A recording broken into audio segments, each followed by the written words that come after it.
Sa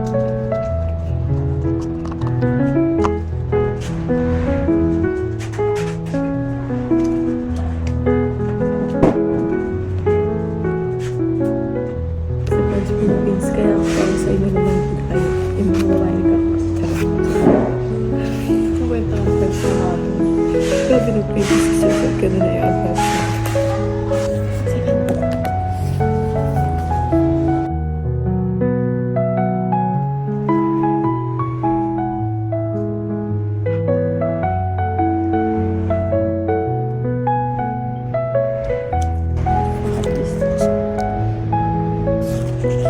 Wala tayo, di ba napakawalang kwenta ng mga itong lalaki. Nakabuntis tapos iwanan, wala naman daw sila.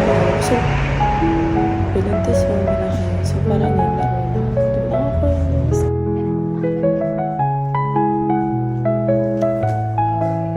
Hindi ko siya natapos, guys.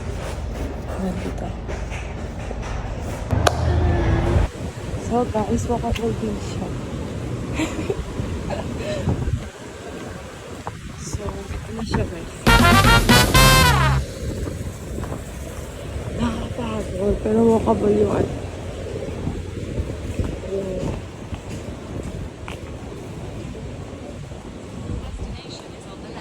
Wala ka tao-tao, patay na ako sa tanghali. Ideal sa mga introvert.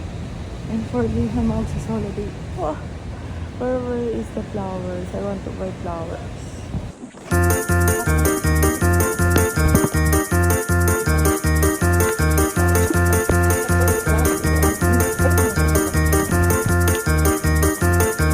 Pero di ko makita yung nagtitinda ng flower. Baka naman wala siyang tinda. Today.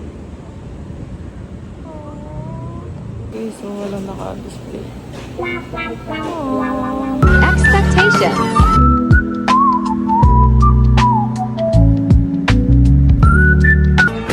Reality.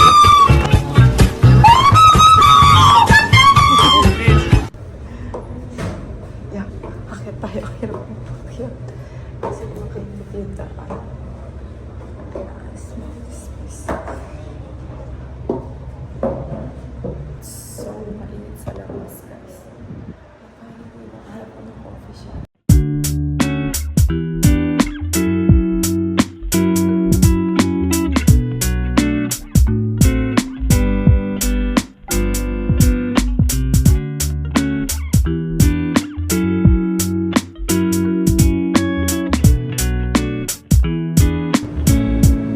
Nakahagard ko na. Oh my God. So, papunta na ako sa schedule ko sa later. Oh, yay! Ano yung schedule ka sa 2 p.m.?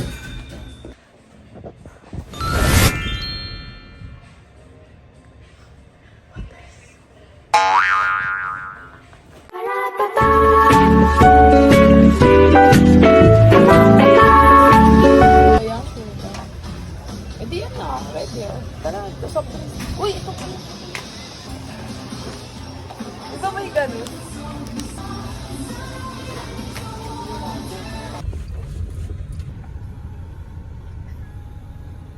Istang, datingan. Oo, mas daddy. Ang yaman niya. Personal card siya. Tapos ang pogi niya. Akala ko doktor siya. Ano siya doktor siya? Parang doktor, di ba?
Okay guys, tapos na ang birthday ko. Napagod na ako. So mag-wrap up na ako.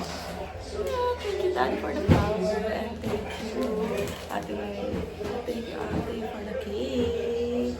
May 26 na guys.